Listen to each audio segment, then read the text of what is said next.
Hudson Soft. Valve participation survey. Shut up, dude. Holy fuck.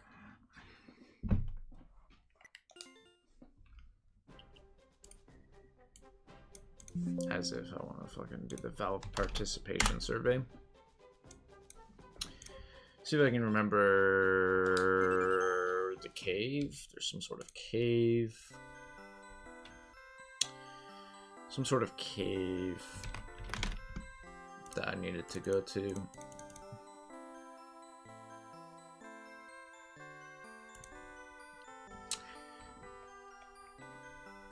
So there's the second one. So we did the chickens.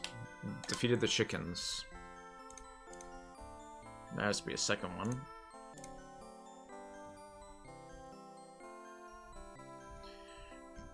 Down, down, down, down, down.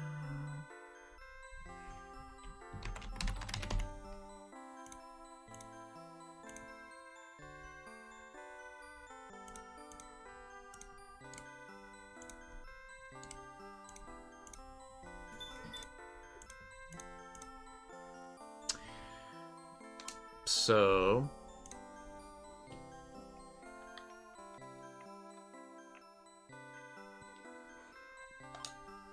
yeah, we need to find the tank again. That's step one. You need to find the tank. Wait.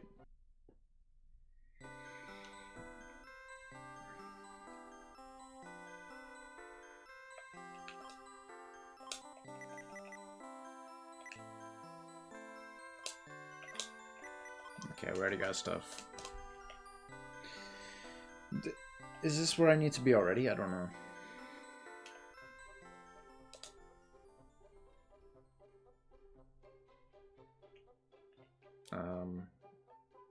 Yes, I think I teleport there anyways. Dude ran away. You're really that powerful now? That's news to me. Diggy dog.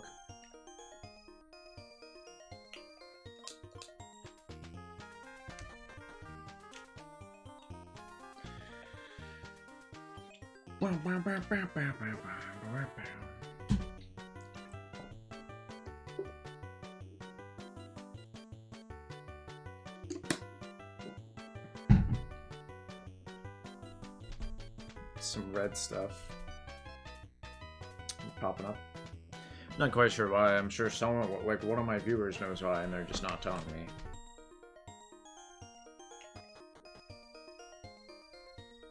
So it usually is. They just always keep their secrets to themselves, man.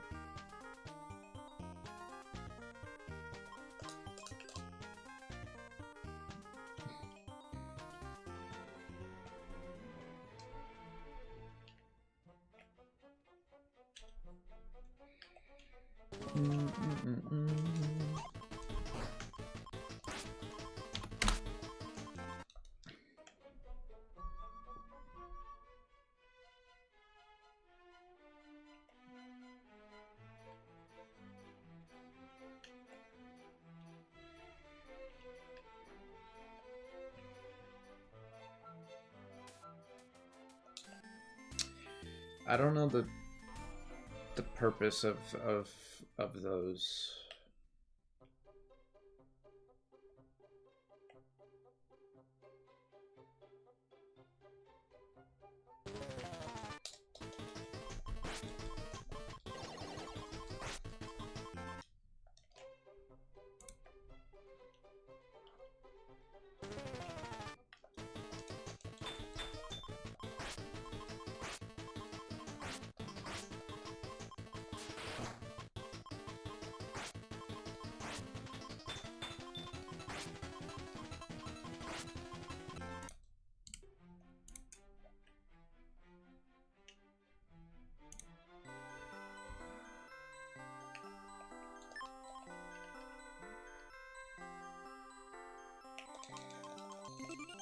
I don't know if I'll be able to remember where to go.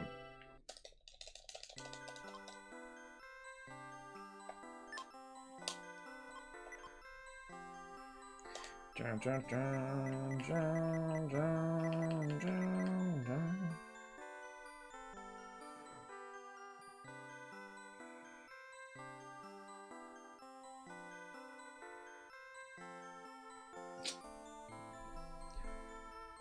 What a shame that I'll have to leave this room.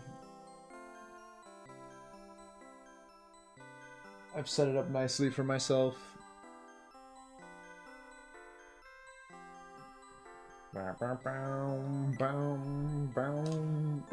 What? Oh.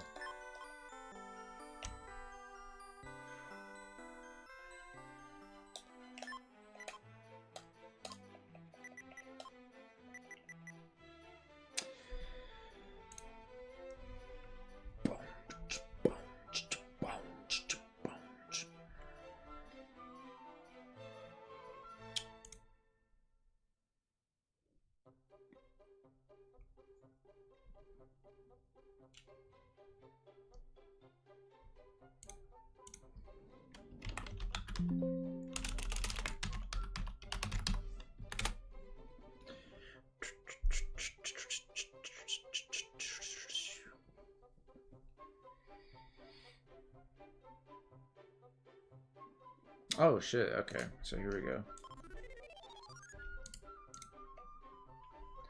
Should be helpful.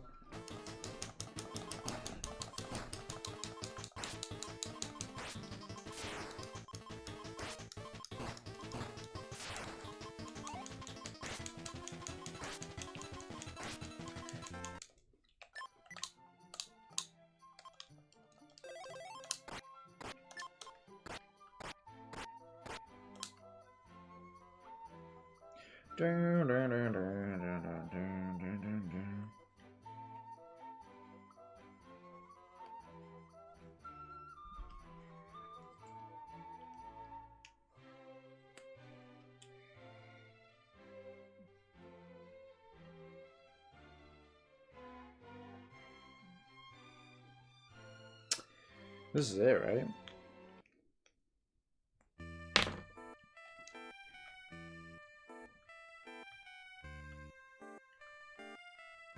Oh, it's already got it in here, I don't know.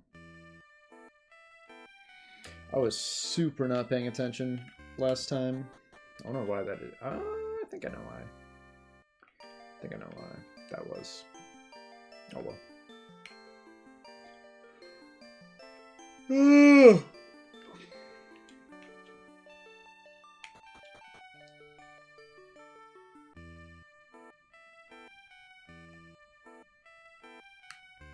Is this not it? So it's a different one? Oh, right, I remember now. Regardless, I guess I'll fight these guys. Or not. Okay. Okay. It's not this one. You have to... You gotta swim over.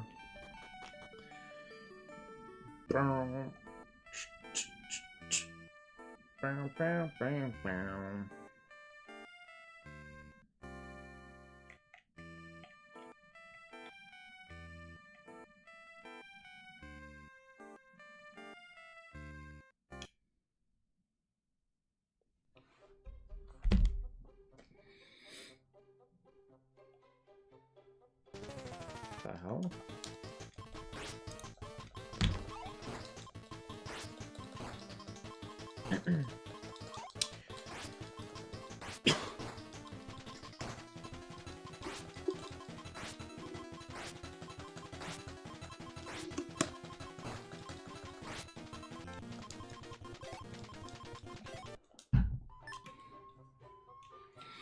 They're leveling up, even still.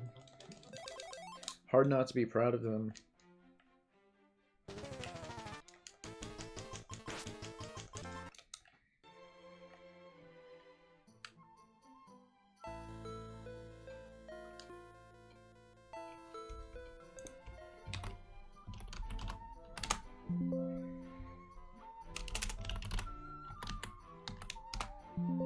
Interesting.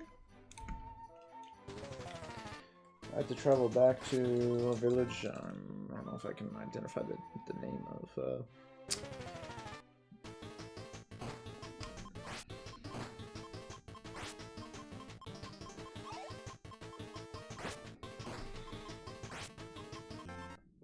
supposed to be that one. Oh. Did you look at that? It's down there. My bad.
I think it's this one. Oh yeah. Come on, penguin.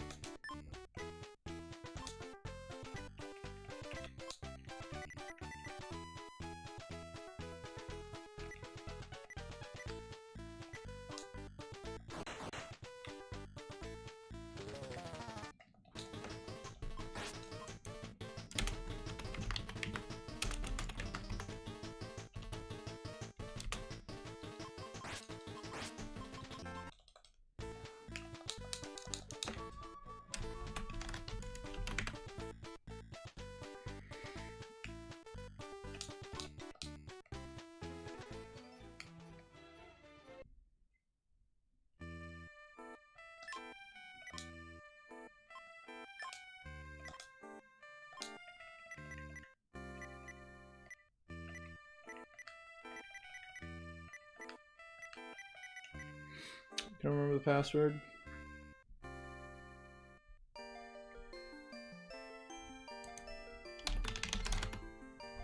Here we go.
So I go down the wrong way.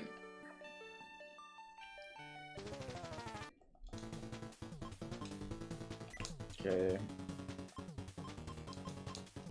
What the fuck?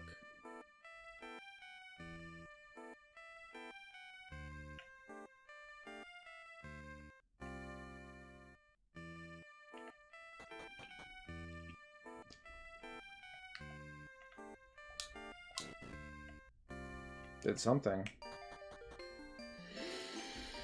I'm not sure I quite know what it did, but I'm sure it did something.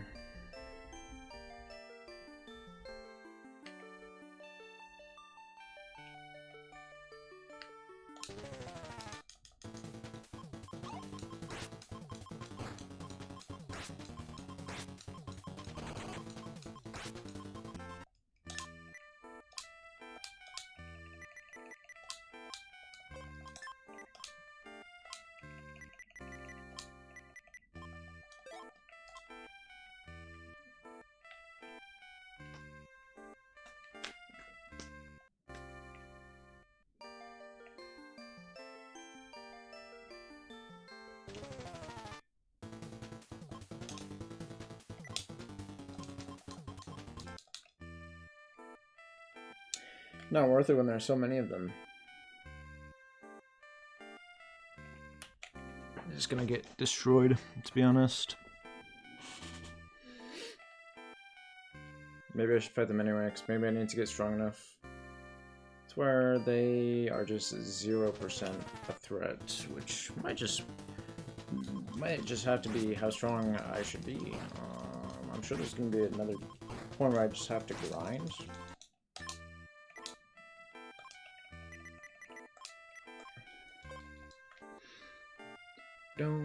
Down.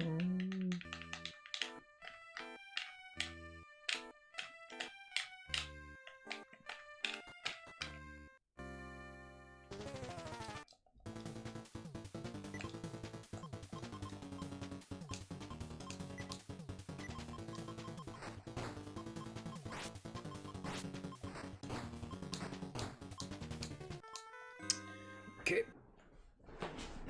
Died again. That's okay.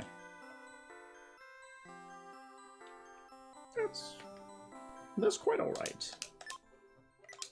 That just means I need to level up.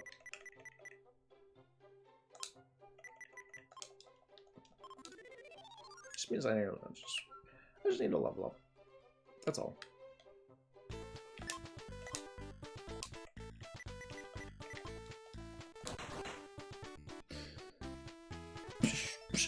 Might be a good video time. I wasn't gonna do it, but I'm gonna do it because I put some interesting stuff in my watch later.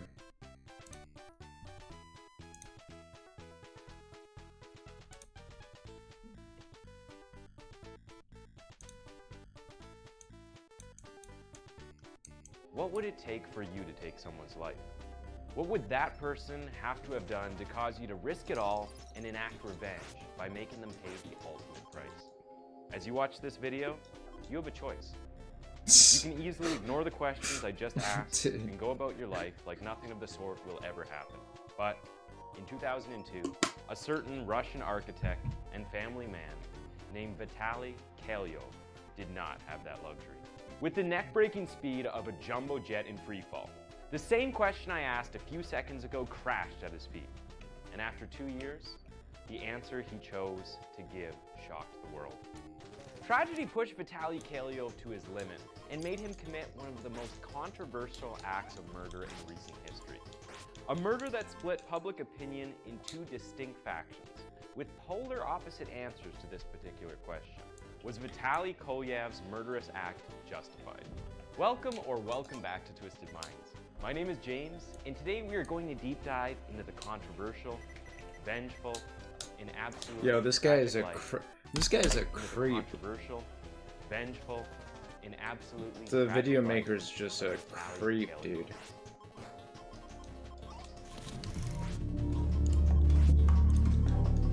The way he's staring at the camera with this smile. Kalyov, when his life truly began, he would point to this time in history, September 1989. in the familiar dark of a Russian cinema house. And if you asked him when it ended, he would take you to the arrival lounge of Barcelona's El Prat International Airport on the 2nd of July of a Russian time in history. September, when his life truly began, he would point to this time in history.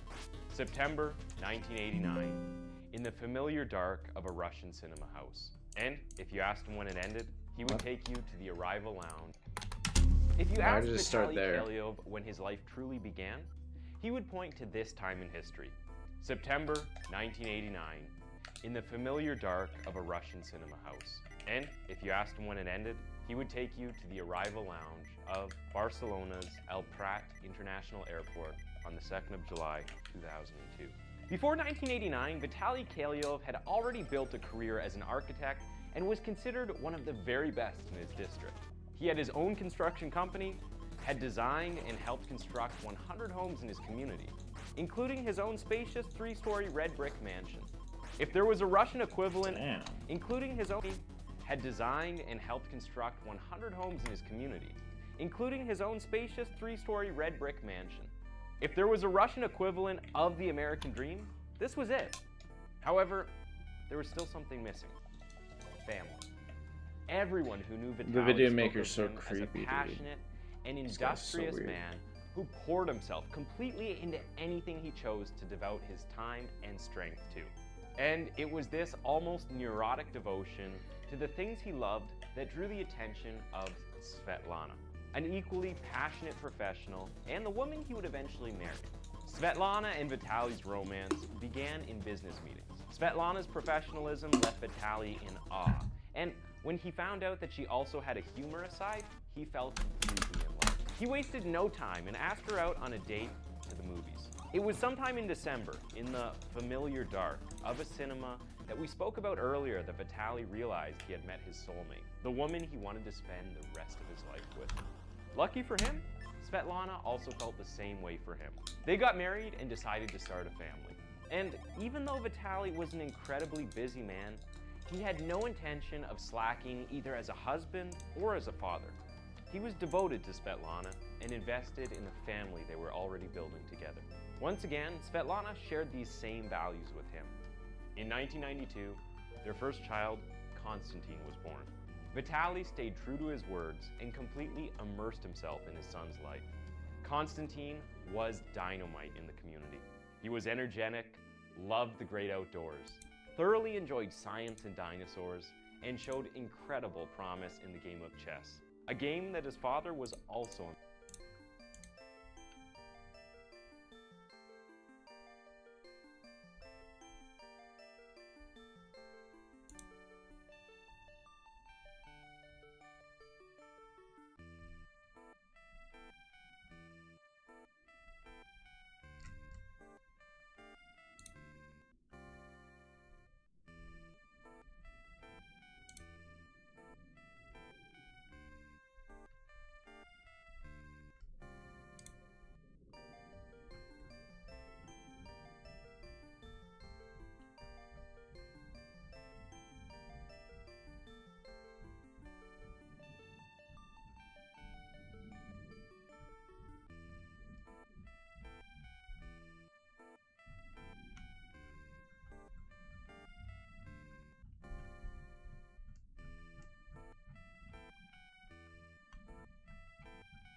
Mm-mm.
Enough of that nonsense.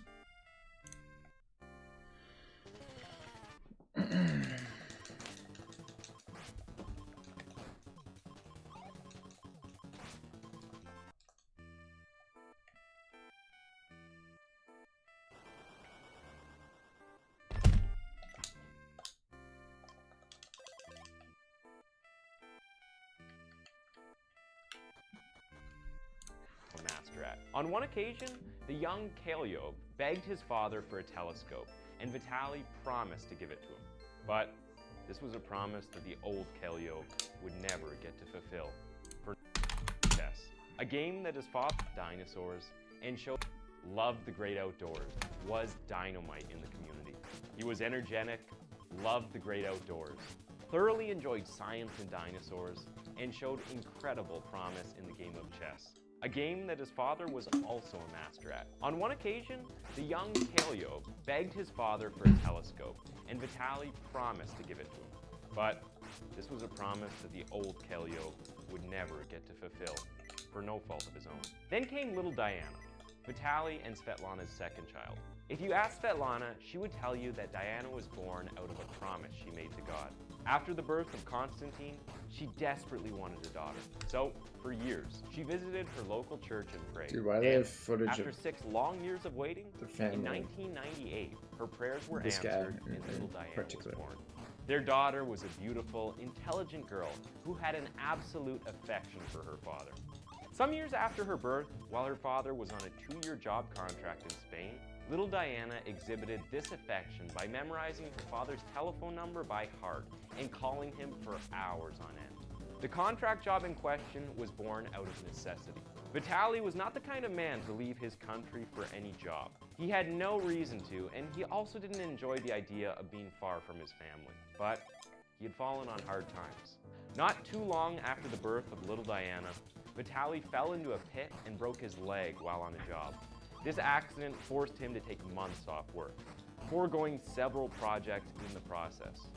And because of the unforgiving, ever-moving nature of the construction market, his construction company suffered and eventually folded. By the time his leg was healed, Vitaly was out of a job with no stream of income. So when he received a 2-year job offer to help build a mansion for a wealthy Russian in Spain, Vitaly had to accept it. The job would quicken his financial recovery. So Vitaly relocated to Spain in 2000. At the time, his daughter was just 2 and his son was 8. It was a painful decision for Vitaly, but necessary nonetheless. Those 2 years of absence were long, and he suffered homesickness. Even though he would return home on some weekends or holidays to see his family, he wanted to be around them constantly. His kids were growing fast and time was slipping by. However, he found solace in the daily phone calls he got from his daughter, who, having memorized her papa's number, would call him for hours on end, reciting nursery rhymes and telling him every detail about her day. Wait, did he just repeat himself? Giving or his leg, not by the idea. The conning her father's telephone number by heart and calling him for hours on end. The I added a little bit more. I was just making sure he didn't repeat the same exact telling thing. him every detail about her day. These moments were Vitaly's anchor. So, in 2002, when Vitaly's 2-year job contract had come to an end, he thought it would be the perfect time to make up for lost time by bringing his family down to Spain and giving them a vacation. He planned the vacation extensively. He would show his 10-year-old science buff the incredibly huge dinosaurs in Spain's Museo Paleontologico de Cuenca. He knew his wife would totally adore walking through the lush botanical gardens of Maru. And his daughter, he knew all little Diana wanted was to be with her papa. So preparations were made. Svetlana processed and obtained their visas, and Vitaly earnestly awaited his family's arrival. Let's see.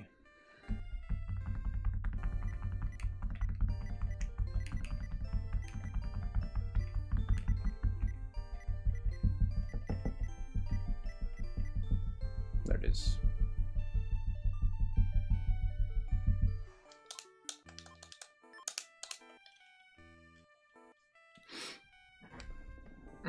Baby.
The initial flight that Svetlana had booked was already sold out. It was summer and the globally accepted time for holidays.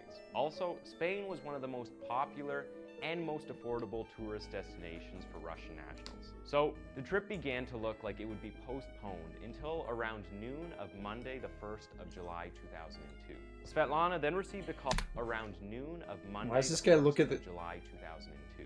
Why does this guy Svetlana then look at the received a camera call so from her weird? travel agent An unscheduled charter Why is he flight to using Barcelona had been random organized footage at of last minute for that strangers? evening, and there were still seats available. This was just 3 hours before it was due to depart from Moscow. Is it For AI? Vitaly and Svetlana, this was a last You find minute random miracle. stock And footage they of expected people. it to be a routine flight like every other flight they had taken before. So Svetlana bought 3 tickets for herself, Konstantin, and little Diana on Bashkirian Airline Flight 2937, a Tupolev Tu-154 passenger jet. They rushed to Domodedovo Airport and boarded. Looking back, one can imagine that when Svetlana got on the plane with her kids, she must have felt safe and reassured even if she had any lingering doubt. Because out of the 60 passengers on the plane, 45 of those passengers were school children, all bound for what promised to be an exciting vacation in Spain. This was a cargo too precious for mishap, right? Meanwhile, at Barcelona's El Prat airport, Vitaly Kalyov eagerly awaited the arrival of his family. He waited and waited and waited. By the morning of the 2nd of July, he was still waiting. His family had not arrived, and for some reason, no one at the desk was giving him an answer. Yet, Vitaly chose patience. As he sat alone in the arrival lounge of the airport, keeping his tired eyes on the flight information board, suddenly, the almost empty room began to fill up with people. However, these were not the passengers he was expecting. It was a peculiar crowd, one made up of journalists, reporters, and camera crew. They were bombarding the airport staff with questions from every angle. This puzzled Vitaly, who could hardly pick a word from the ensuing chaos. Worse still, since Vitaly was still waiting on his family, he stuck out like a sore thumb, and it didn't take long for one of those reporters to associate the mix in chaos. Worse still, since Vitaly was still waiting on his family, he stuck out like a sore thumb, and it didn't take long for one of those reporters to associate the mixed look of worry and curiosity on his face with the situation that was about to reveal itself. The reporter rushed to him with a cameraman not too far behind and asked Vitaly if he was waiting for a flight from Moscow to arrive. To which he replied, yes. Then the reporter tactlessly offered her condolences to Vitaly, which only confused him more. He asked her, why?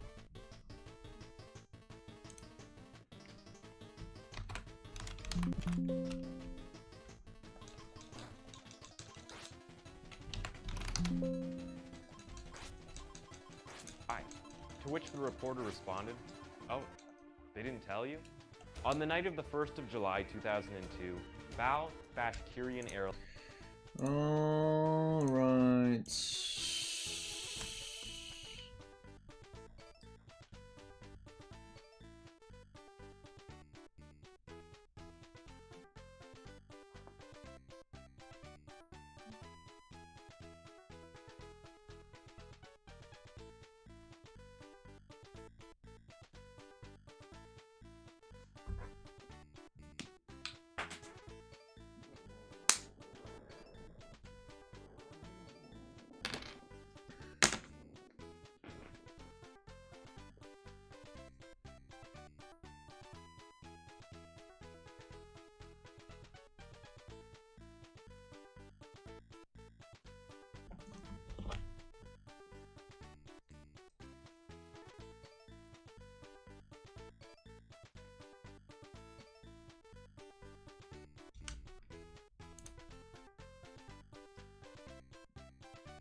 Guess I'll still look. I don't really know where the fuck to go though. Airlines Flight 2937. The same passenger jet that Vitaly's entire family was traveling on collided mid-air with DHL Flight 611, a Boeing 757 cargo jet, over Oberlingen, a southern German town on Lake Constance, near the Swiss border. All 71 passengers and crew, including the 45 school children, were killed. Vitaly, a man known for his calm, stoic demeanor, began to panic. But even as fear creeped into his core, he mustered hope. He turned his fear into action and booked the next available flight to Zurich in Switzerland, which was less than a 2-hour drive away from Lake Constance. He was headed to the site of the crash. Throughout the flight, Vitaly paced through the cabin, struggling to remain calm. continuously reassuring himself that the details of the news from that journalist were largely exaggerated. Svetlana, Konstantin, and little Diana were definitely fine. They had to be fine. There was no alternative. It was the media, after all. Journalists were known to say or do anything for a big story, right? The moment Vitaly landed in Zurich, he took the next cab to the border of southern Germany and was en route to the scene of the crash. As Vitaly got closer to the crash site, two things became apparent to him. First, the sky was getting progressively darker, and secondly, the air around him was quickly adopting the stench of charred metal. As Vitaly got closer to the crash and was en route to the scene of the crash, cab to the story, right? The moment Vitaly landed in Zurich, he took the next cab to the border of southern Germany and was en route to the scene of the crash. As Vitaly got closer to the crash site, two things became apparent to him. First, the sky was getting progressively darker, and secondly, the air around him was quickly adopting the stench of charred metal. As if all that wasn't enough to kill a man in his situation, large fragments of scattered metal also began to appear across the roadways. It was a terrible sight. When Vitaly got to the crash site, when he saw the charred fields and the bodies being carried out of the crash zone, he lost it. The police were quick to realize that Vitaly was related to some of the victims of the crash, so they tried to dissuade him from joining the search efforts. But Vitaly was relentless. He couldn't help himself. His mind wouldn't rest until he had seen his wife and his kids with his own eyes. So he convinced the police officers in charge to allow him to look for his family. The passenger cabin was a skeletal mess, half its size and partially burned. Rescue workers for the death of Svetlana. What just happened?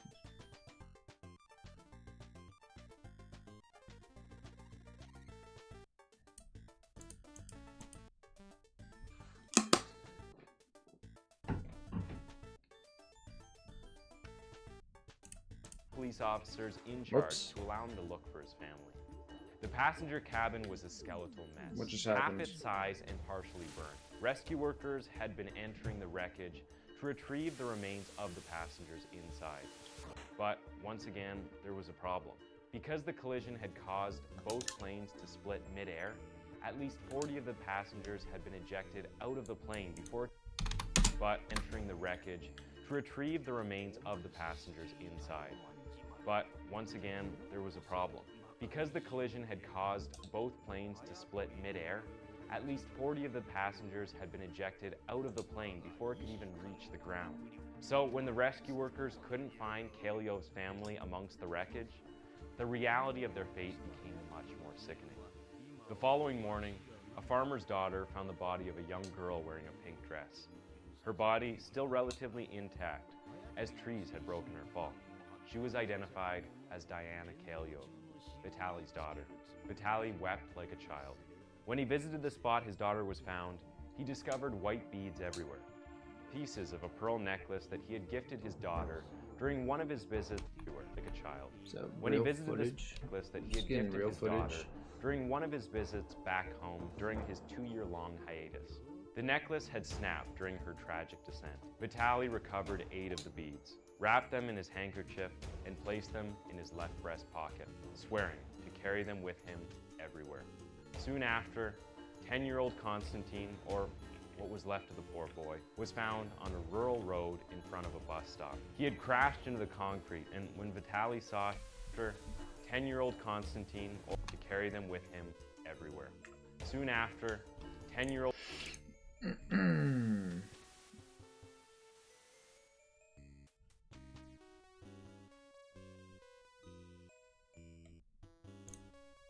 Konstantin, or what was left of the poor boy, was found on a rural road in front of a bus stop. He had crashed into the concrete, and when Vitaly saw his son's body at the morgue, he repeatedly smashed his head against the wall until he bled.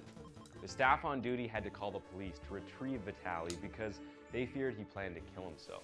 Vitaly's sorrow came full circle when his wife, Svetlana, was found. He had promised her the gardens of Spain, but fate, in its cruelty, had brought her demise in a cornfield. Or was it fate? A crash between two planes is not a common occurrence. In fact, it is so rare that the times that it does happen, it is often a direct result of human error. A precise number of people oversaw both flights on the tragic night. So, which of them were to blame? While the media was debating this question, Vitaly Kalyo escorted the coffins of his family home to Russia, where he was greeted by a grieving crowd from his local community, the same community that had helped raise his children.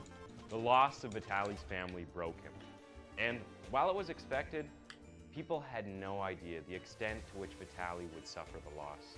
On the third day after his return to Russia, Vitaly laid his family to rest in a soul-stirring funeral.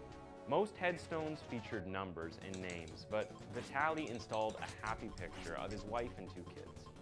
To most, it was a gesture of current pain and an eventual release. In retrospect, it's a stirring funeral.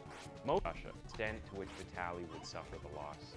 On the third day after his return to Russia, Vitaly laid his family to rest in a soul-stirring funeral. Most headstones featured numbers and names, but Vitaly installed a happy picture of his wife and two kids. To most, it was a gesture of current pain and an eventual release. In retrospect, people should have taken this as a cry for help, especially when he said these words during the funeral: "I cannot live anymore. I simply cannot exist." The months that followed saw Vitaly completely alienate himself from everyone as he continued mourning his family. He spent several nights in the cemetery, beside the gravestone of his family. Vitaly refused to shave, as grief-induced stress wrinkled his face and caused his hair to gray, adding decades to his appearance. In the brief moments he spent at his now empty 3-story mansion, Vitaly was haunted by the memories the house still held and could not bring himself to go to the second and third floor where Constantine and little Diana's room was. Instead, he slept on a couch in the kitchen, and he had nightmares. Nightmares that would cause him to wake from his sleep and rush to the graveyard at midnight, where he would tell his little Diana, "Don't worry, my angel, Papa is here." When he eventually summoned the courage to head upstairs, he turned one of the rooms into a shrine for his family. He placed all their memorabilia within the room on 3 separate beds that had belonged to Svetlana, Constantine, and little Diana. He placed Constantine's favorite toys, little Diana's dolls, and his wife's clothes and favorite scents. At this point, it was clear that Vitaly was losing his mind to the loss he had suffered. Meanwhile, an inquiry had commenced into the cause of the fatal crash, and it was led by the German Federal Bureau of Aircraft Accident Investigation.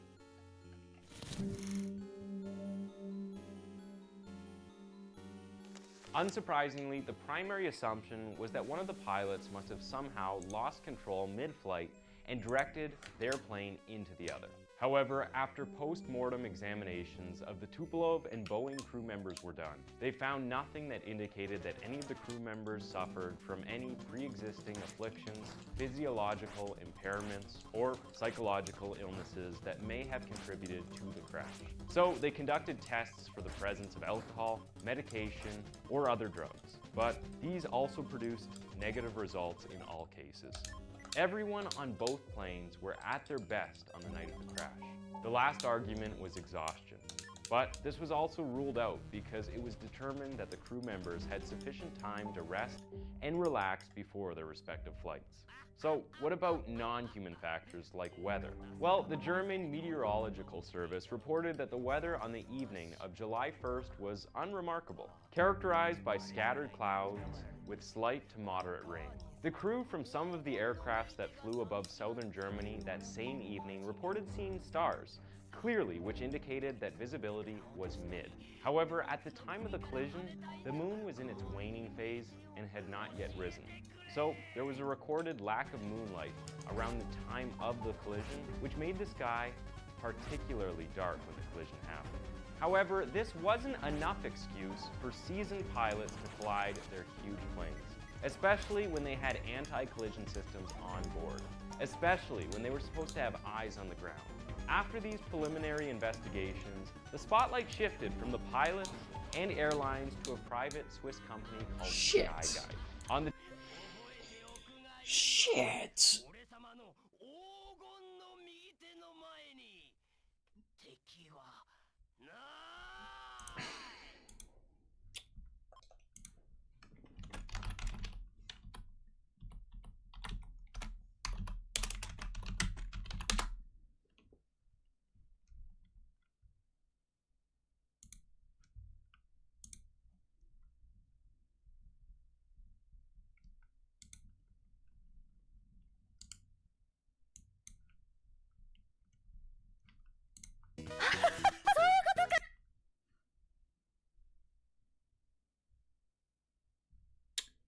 Spent a long time on this fucking boss. Like, what? People spend a long time on this boss. Like, apparently it's super difficult. It's just super difficult, boss. Wait a minute.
Jam, jam.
The tragic night of the crash, both planes were under the observation of a Swiss-based air navigation service provider called Skyguide, which was tasked with supervising the airspace over Lake Constance. This multi-million-dollar company operated from Zurich International Airport, and it was their primary duty to ensure that a collision like this wouldn't happen. At the time, Skyguide had already claimed innocence and had also refused to apologize to the victims. So when the investigators began speaking with the Skyguide staff that were on duty on the night of July 1st, Skyguide gave their own account of events to investigators. I will give a brief summary whilst keeping the most important details intact. At around 9:30 p.m. on the fateful night of the crash, a Skyguide air control officer was observing a navigation radar screen that gave a digital bird's eye view of the Swiss airspace and its surroundings. On this navigation radar screen, there were also small pulsating dots that signaled the aircraft's position in the sky, along with their flight number, destination, and the altitude and approximate traveling speed. Now, around that time, the air traffic control noticed that the blips of both the DHL flight and the passenger jet were both soaring at 3,600 feet, rapidly approaching the same location over Lake Constance. The air control officer knew that if they continued on this course, they would crash. So according to Skyguide, the air traffic controller followed established procedures and radioed through to the passenger jet, ordering its pilot to descend his aircraft by 1,000 feet. No radio communications were made by air traffic control to the DHL Boeing aircraft. The only thing needed for safe passage of both flights was for one plane to move out of the way of the other. It was that simple. Strangely, there was no response from the Tupolev passenger jet. The controller repeated his demand. this time with more emphasis. Then the pilot's voice finally came through the radio, clarifying the order to descend, which the controller confirmed. According to Skyguide, the controller was under the impression that the Tupolev passenger jet crew had followed through with the descent and the crisis had been averted. It wasn't until the blips of both flights, Tupolev and the DHL, suddenly disappeared from the navigation radar screen that Skyguide staff realized that something wasn't right. And all attempts to re-establish radio communications with the Tupolev cockpit crew were met with silence. With this statement, Skyguide was shifting the blames back to the pilots.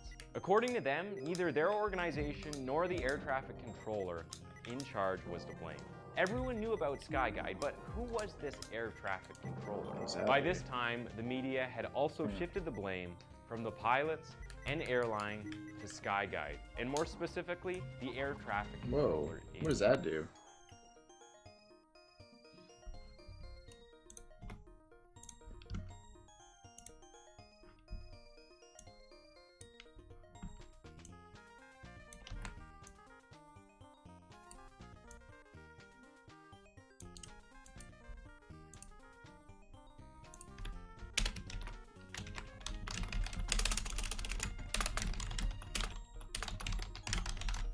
Why is it 20,000?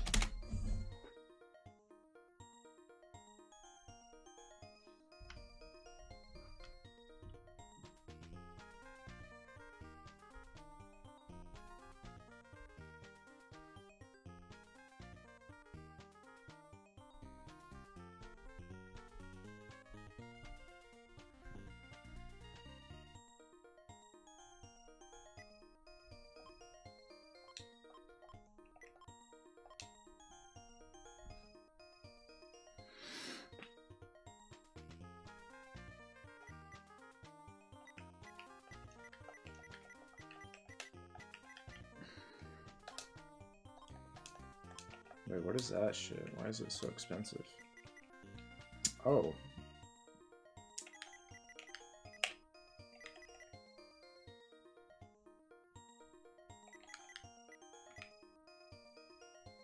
I wonder if I have something 38 for her.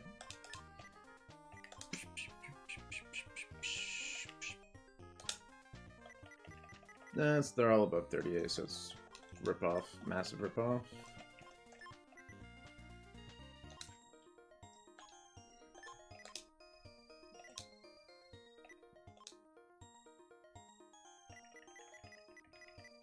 I don't know. Is that good? I just don't know. Never tried to use it. Charge. But no one could get a name. Moreover, the investigation, which was still ongoing, was closed off from the public. So the relatives of the victims were left with nothing. Meanwhile, Vitaly Kelyo, who had been patiently following the news, also realized that the tragedy that took his family's life was Skyguide's fault. More specifically, the air traffic controller, whose duty it was to avert that disaster. And Vitaly wanted someone to take responsibility for the disaster. More specifically, he wanted an apology.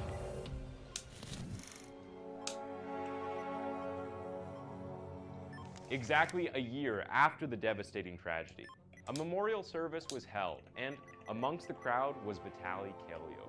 If you had seen him, you wouldn't recognize the man. People described him as having a face that was framed by a long, unkept beard, holding nothing but a cold expression. Also in attendance were Skyguide officials and their CEO, Alan Rosser.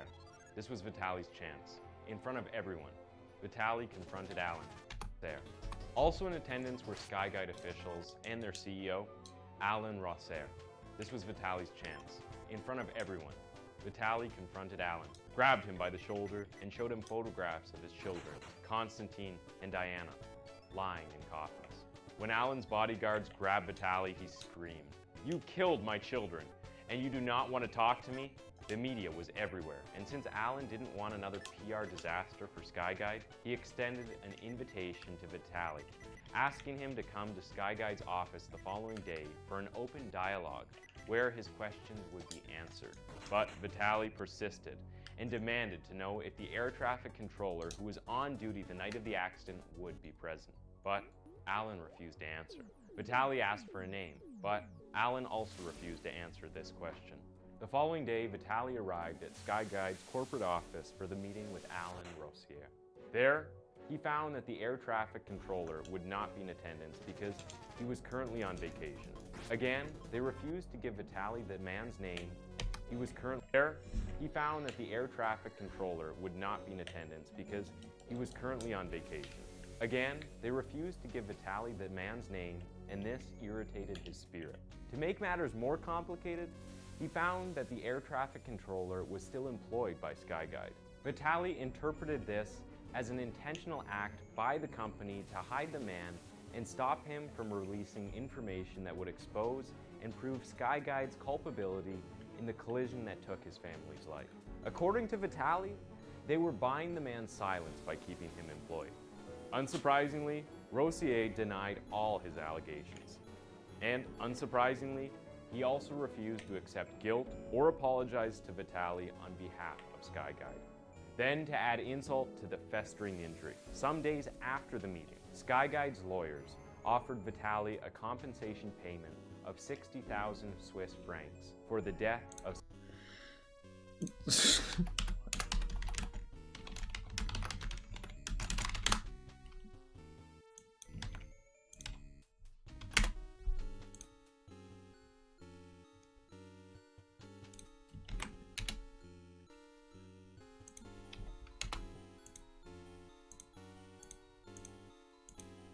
Svetlana, and 50,000 for the deaths of Konstantin and Diana. Svetlana, and 60,000 Swiss francs for the death of Svetlana, and 50,000 for the deaths of Konstantin and Diana. Adjusted for inflation, that's around $98,000 for Svetlana and $81,000 for his kids. In exchange, Vitaly would have to agree not to hold Skyguide liable for his family's death. This was an insult to Vitaly. Skyguide had refused to take responsibility for the crash. Where's the encounters? They had refused to apologize for the lives lost. They were also deliberately hiding the air traffic controller, whom Vitaly was convinced caused the tragedy that took his family's life. Now they were trying to buy his silence with Where's money. the encounters? Vitaly rejected the offer and demanded a meeting with Rossier, but his lawyer stated that the Skyguide executive would no longer be meeting with the relatives of the victims of the disaster. So Vitaly meeting with Rossier, but his lawyer, Vitaly rejected the offer and demanded a meeting with Rossier, but his lawyer stated that the Skyguide executive would no longer be meeting with the relatives of the victims of the disaster. So Vitaly decided to take matters into his own hands and find the air traffic controller himself. He hired a private investigator from Moscow to track down the air traffic controller. It took the PI 2 months to find the man's name, his family, no experience, and his current location. In February 2004, almost 2 years after the tragedy, the PI handed Vitaly Kalyo an envelope that contained pictures of the air traffic controller along with photos of his wife and children. His address at the time was in Switzerland, and his full name was Peter Nielsen. His pictures of the air. In February 2004, almost 2 years after the tragedy, the PI handed Vitaly Kalyo an envelope that contained pictures of the air traffic controller along with photos of his wife and children. His address at the time was in Switzerland, and his full name was Peter Nielsen. Vitaly told the investigator that he planned on giving this information to the media, whom he felt had forgotten about the collision. He believed their interest would be reignited if they learned the true identity of the air traffic controller. But this was a lie. Vitaly had no intention of giving the photographs to the press. Instead, he found a Swiss-based travel agency and asked them to book him into a hotel room close to Zurich International Airport. On the 21st of February 2004, Vitaly landed in Zurich. This was his second time in the country in just 2 years. The first time for his family, this time, as he believed, was for his family's killer. The suburban hotel was just a short taxi ride away from where Peter Nielsen lived. 3 days after, on the 24th of February, Vitaly loitered the streets of Kloten before approaching a building. He knocked on the first door he came across, and a female occupant answered, asking if he was looking for someone. When Vitaly greeted her and showed her a piece of paper with the name Peter Nielsen written on it, along with his address, The woman nodded and pointed toward the property. Moments later, Vitaly walked, showed her a piece of paper with the name. He knocked on the first door he came across of Cloten before approaching a building. He knocked on the first door he came across, and a female occupant answered. Asked right away, believed was for his family's killer. The suburban hotel was just a short taxi ride away from where Peter Nielsen lived. 3 days after, on the 24th of February, Vitaly loitered the streets of Cloten before approaching a building. He knocked on the first door he came across, and a female occupant answered, asking if he was looking for someone. When Vitaly greeted her and showed her a piece of paper with the name Peter Nielsen written on it, along with his address, the woman nodded and pointed toward the property. Moments later, Vitaly walked into Peter Nielsen's garden and sat on a chair near his patio. Peter Nielsen emerged from his house and questioned who Vitaly was, to which he responded, "I am Russia."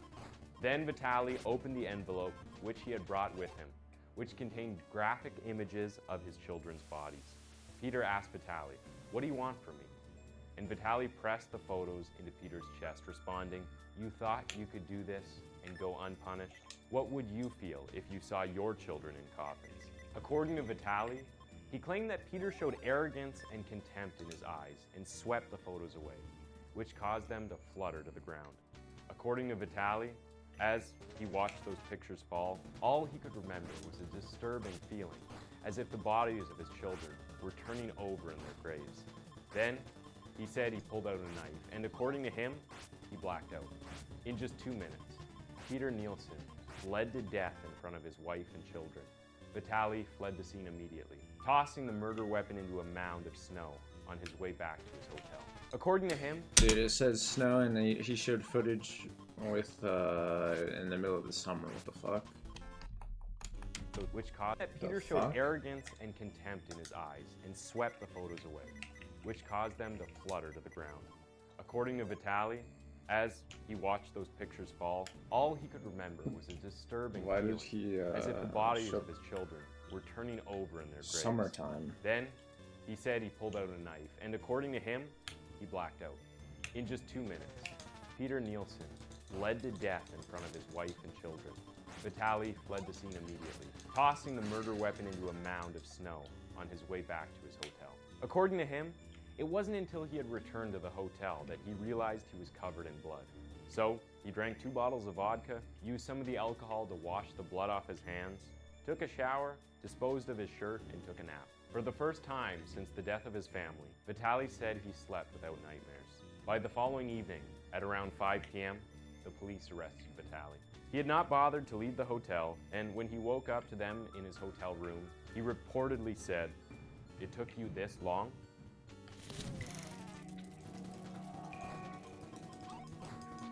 The murder of Peter Nielsen and the resulting media shitstorm that followed meant that Peter Nielsen's name could no longer remain hidden. It was finally released to the public.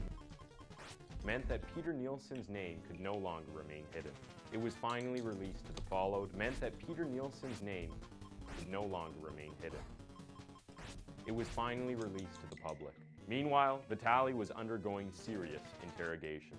At first, he denied traveling to Switzerland for the sole purpose of finding Peter Nielsen to kill him. But when investigators challenged him with evidence of fingerprints, witnesses' testimonies, blood samples, and the knife he purchased on his arrival to Zurich, he finally admitted to confronting Peter outside of his home on the evening of February 24th. However, he still didn't confess to the murder, maintaining he couldn't even remember the events that followed the confrontation, only that he had lost control and had probably killed Peter. Vitaly was taken through a psych evaluation, and a doctor determined that he was at a high risk of suicide. In a way, he had lost his sense of purpose. So, he was transferred from police custody to a psychiatric clinic that same day.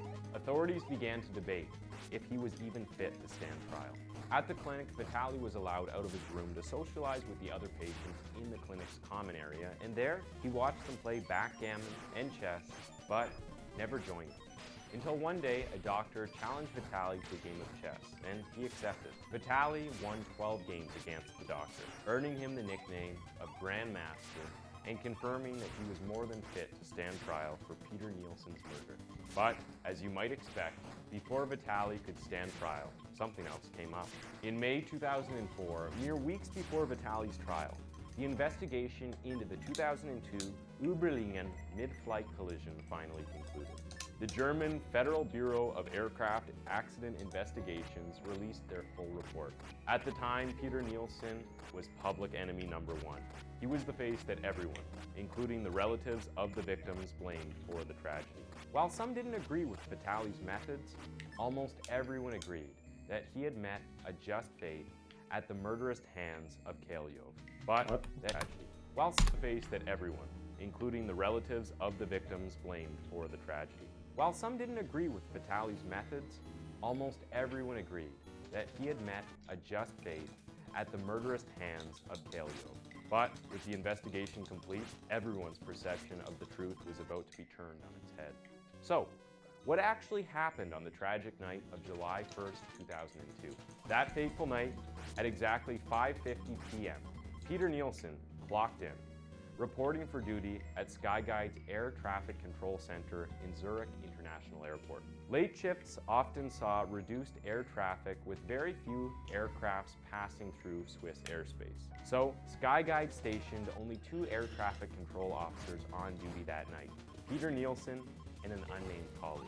And they were seated several feet apart at separate workstations, dutifully observing their radar screens. Now, this is where things began to go wrong. At around 9 p.m., Peter's unnamed colleague decided to take a lengthy break. Essentially, he left to take a nap in the staff lounge. This act often saw him return in the early hours of the morning, leaving Peter to work alone through the night. Now, was this legal? No. Did it go against any international aviation regulatory laws? Definitely. But was it overlooked by both Skyguide and the international regulatory body? Yes. 10 minutes after Peter's colleague left to take a nap, some authorized technicians stopped by Peter's workstation and informed him that they had scheduled maintenance work on the control tower's radar equipment. This task would take 6 hours, which practically 10 minutes after Peter's colleague left to take a nap, some authorized technicians stopped by Peter's workstation and informed him that they had scheduled maintenance work on the control tower's radar equipment. This task would take 6 hours, which practically meant that they would be working all night and it would require telephone systems to be shut down. This kind of intrusive maintenance work was necessary to ensure that there weren't any accidents during the busy days. The gravity of this intrusive maintenance work was easily outweighed by the implications of what would happen on a busy day if these technicians didn't get to work. So Peter was forced to comply.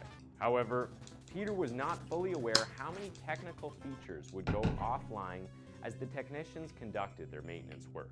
Nor would he have known the emergency that was going to come knocking in a few hours. At 9:25 p.m., Peter received radio communications from the pilot of Aero Lloyd Flight 1135, which was coming in to land at the Friedrichshafen Airport. Friedrichshafen is a German city on the northern shoreline of Lake Constance. This flight was scheduled to land earlier, but there had been unforeseen delays that caused it to run late. To monitor this aircraft, Peter had to move away from his own radar screen and went to his colleague's unmanned workstation, where he switched the screen to display the airspace over Friedrichshafen Airport. At this time of night, the runways of Friedrichshafen were closed. This meant that Peter would have to phone the airport to obtain clearance for the aircraft to land outside of their operating hours. But there was a problem. The ongoing maintenance work meant that Peter's phone was temporarily out of order and that he wouldn't be able to make the call. Suddenly, Peter received radio communications from a new aircraft entering Swiss airspace. It was the pilot of Bashkirian Airlines Flight 2937, the same Topolov passenger jet that Vitaly's entire family was traveling on. The Topolov pilot radioed Skyguide's Area Control Center, identifying his aircraft and detailing his flight altitude at 36,000 feet. Just as Peter returned to his own workstation to acknowledge the Topolov flight, he was immediately interrupted by the Aero Lloyd crew, who were a little impatient and determined to land as they made their final approach in Vitaly's entire flight, a new aircraft entering Swiss airspace. It was the pilot of Bashkirian Airlines Flight 2937, the same Topolov passenger jet that Vitaly's entire family was traveling on. Topolov decided that Peter died of their operating hours. But there was a problem. The ongoing maintenance work meant that Peter's phone was temporarily out of order and that he wouldn't be able to make the call. Suddenly, Peter received radio communications from a new aircraft entering Swiss airspace. It was the pilot of Bashkirian Airlines Flight 2937, the same Topolov passenger jet that Vitaly's entire family was traveling on. The Topolov pilot radioed SkyGuide's Area Control Center, identifying his aircraft and detailing his flight altitude at 36,000 feet. Just as Peter returned to his own workstation to acknowledge the Topolov flight, he was immediately interrupted by the Aero Lloyd crew, who were a little impatient and determined to land as they made their final approach into Friedrichshafen. Now, Peter hadn't yet made contact with the Friedrichshafen airport, so the plane didn't have clearance to land. Peter wasn't new to juggling multiple flights at once. What made his situation unique was the added pressure of working alone, the non-functional phones, as we have just mentioned, having to physically move between two radar screens, and his colleagues. Unsurprisingly, Peter was quickly becoming overwhelmed. So he focused on what he deemed the most important task at hand, which was ensuring the safe landing of the Aero Lloyd aircraft. Over the next few minutes, Peter attempted to call Friedrichshafen Airport twice, but it didn't work because his phone lines were still down. Peter radioed through to the Aero Lloyd cockpit and explained that he had no phone connection and requested that the crew contact the airport directly. The pilot responded in the affirmative. Meanwhile, at Karlsruhe Airport in southwestern Germany, an air traffic controller had spotted danger on their radar screen. Two aircrafts were approaching the Germany-Switzerland border, both cruising at 36,000 feet. One was northbound, the other moving westbound. Within minutes, the flight paths of the Bashkirian Airlines Flight 2937 and a DHL cargo flight DHL 611 would intersect over Lake Constance, resulting in a collision. However, since this particular section of airspace was under SkyGuide's jurisdiction, international air traffic rules prevented the controller at Karlsruhe Airport from directly communicating with either of the aircraft's pilots, under Sky, resulting in a collision. However, since this particular section of airspace was under SkyGuide's jurisdiction, international air traffic rules prevented the controller at Karlsruhe Airport from directly communicating with either of the aircraft's pilot. Instead, the controller phoned SkyGuide Area Control Center in Zurich to warn them of the impending crisis, but they couldn't get through because SkyGuide's phones were still down. At this point, Peter Nielsen had finally sorted out the SkyGuide's phones were still down. At this point, Peter Nielsen had finally sorted out the Aero Lloyd flight on his colleague's radar screen. He returned to his radar when he immediately noticed that flights BTCC 2973, the Topolov passenger jet, and DHL 611, the cargo jet, were on a collision course. They were rapidly approaching the same location over southern Germany and were both flying at the same altitude. Immediately, Peter radioed through to the Topolov pilot, ordering him to descend. What he didn't know was that the built-in traffic collision avoidance system, often called TCAS, of the two planes were already rectifying the critical situation. While Peter was instructing the Topolov to descend, its TCAS equipment was instructing it to ascend, and the TCAS in the DHL cargo jet was instructing its pilot to descend. If the Topolov pilot had ignored Peter and obeyed his TCAS, the collision would have been averted. Meanwhile, the DHL cargo and the TCAS equipment was instructing it to ascend, and the TCAS in the DHL cargo jet was instructing its pilot to descend. If the Topolov pilot had ignored Peter and obeyed his TCAS, the collision would have been averted. Meanwhile, the DHL cargo jet couldn't reach Peter because his lines were down as a result of ongoing maintenance. Frankly, it was a terrible mess. In the heat of the final moment, Peter told the passenger jet that the DHL flight was in the 2 o'clock position, when in actuality, it was in the 10 o'clock position. So the Topolov passenger jet, trusting Peter over his TCAS equipment, initiated the descent. Peter felt that he had finally averted the crisis and was about to lean back when the Aero Lloyd cockpit crew radioed in with confirmation they had made contact with Friedrichshafen Airport and had received permission to land. So Peter moved away from his workstation to his colleague's radar screen to monitor the landing. 30 seconds later, at around 9:36 p.m., Peter returned to his radar screen and witnessed the blips of the Topolov passenger jet and the DHL cargo jet suddenly disappear from his radar screen.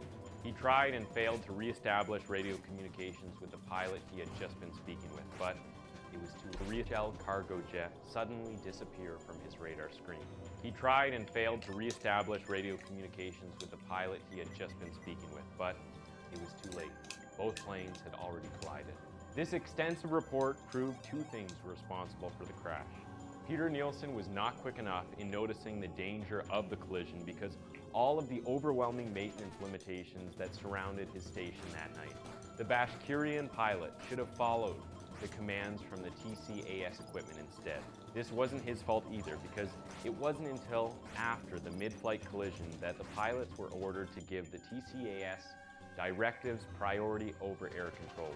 These findings proved at last that Skyguide were the ones to blame and their irresponsible and borderline illegal policies that allowed employees to take long breaks. Peter Nielsen was not personally responsible for the Uberlingen mid-air collision. He was likely a victim like everyone else. This realization turned him from a culprit to a martyr in the eyes of the public, and condolences poured in from around the world.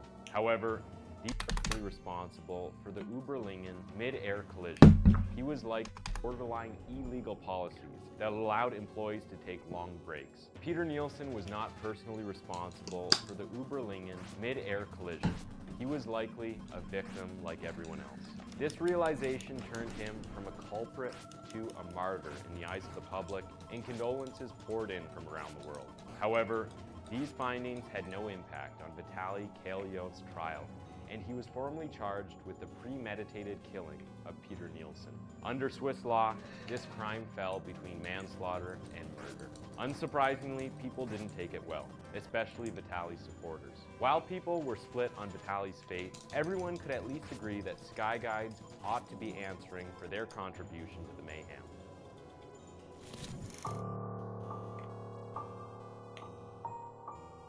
After just 2 days of proceedings, Vitaly Kalyov was found guilty for the premeditated killing of Peter Nielsen and sentenced to 8 years in prison.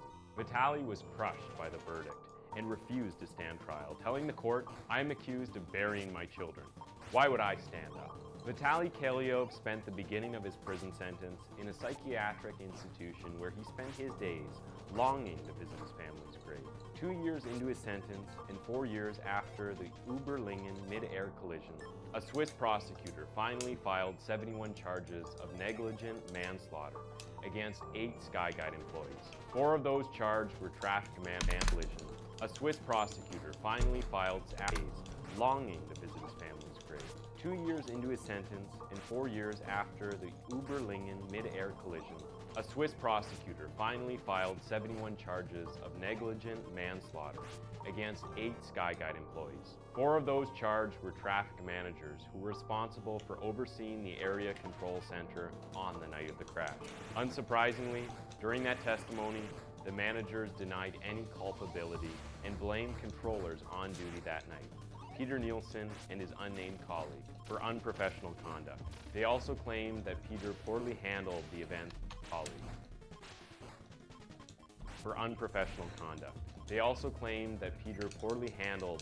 that led to the collision. Eventually, the 4 Skyguide's air control managers were found guilty of 71 counts of negligent manslaughter. 3 of the managers were handed 1-year suspended sentences, and the 4th was ordered to pay a fine of 150 Swiss francs. Sentences of negligent manslaughter. 3 of the managers were handed 1-year suspended sentences, and the 4th was ordered to pay a fine of 150 Swiss francs, barely $200 in today's money. The remaining 4 Skyguide officials were each acquitted. You can imagine the backlash from the public and the outrage from the relatives of the victims. This was not the justice they expected, but unfortunately, it was the law. On the less bleaker note, Skyguide finally accepted full responsibility for the 2002 Uberlingen mid-air collision and offered 30 victims' families financial compensation.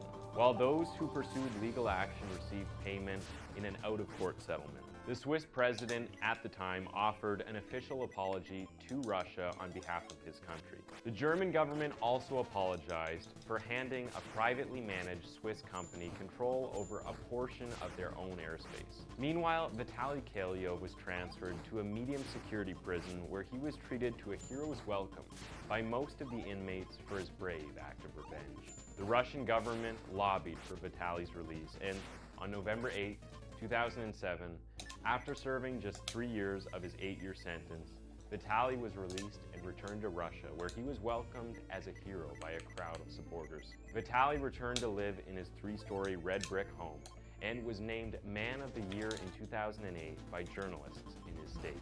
The local government appointed him Deputy Minister of Construction of the Republic, and he oversaw many federal and international construction projects. He held the position until his retirement in January 2016. Vitaly's life was relatively uneventful after his release. For one, he didn't murder anyone, but he tried to rebuild his life, remarried, and had kids. He had another spat with the Swiss government when they asked him to repay the costs of his incarceration. He refused, and in 2012, while visiting Germany to attend the 10-year anniversary memorial service of the Überlingen mid-air collision, he was arrested by German authorities upon his arrival to the country because he was still on the Swiss authorities' watch list. Vitaly was incensed because he felt he had done his time and proven to be a responsible member of society.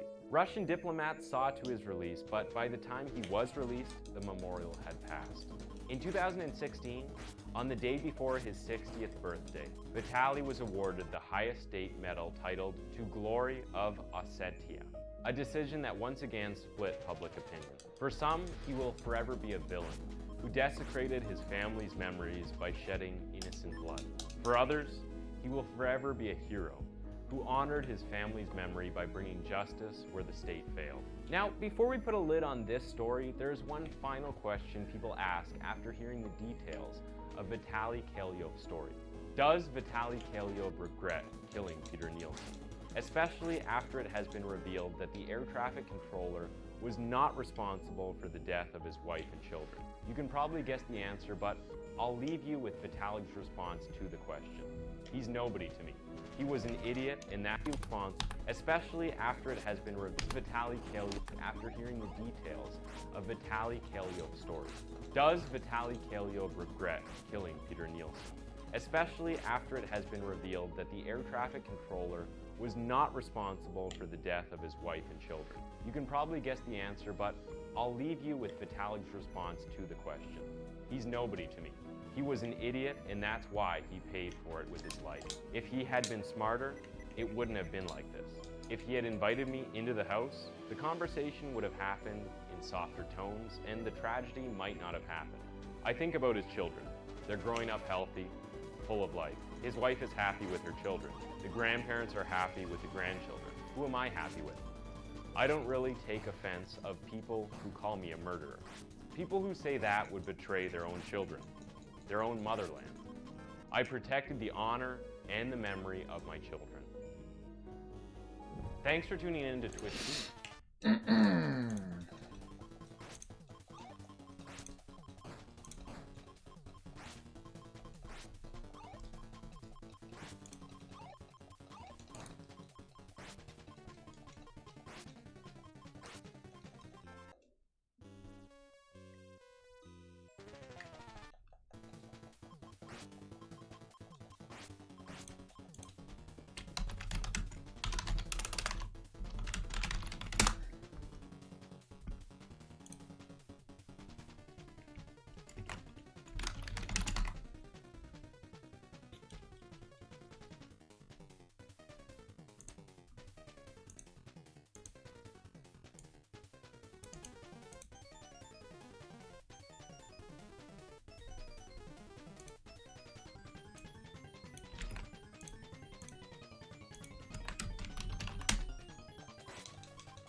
Okay. All right, they're closing in. Looks like they've... Oh. We're gonna pull out. This may be the end of this thing. Oh, he's taking off, he's out. running. Okay, now it's a foot chase. Okay, now he's jumped into now he's another, in another vehicle. Okay. All right, they're doors closing open, in. please. Looks Okay. like they've... Oh. Off, Out. running. Okay, now it's a foot chase. Okay, now he's jumped into now he's another, in another vehicle. Okay. All right, they're doors closing open, in. please. Looks Okay. like they've... Oh. We're gonna pull out. We don't know what has just happened right there. It looks like...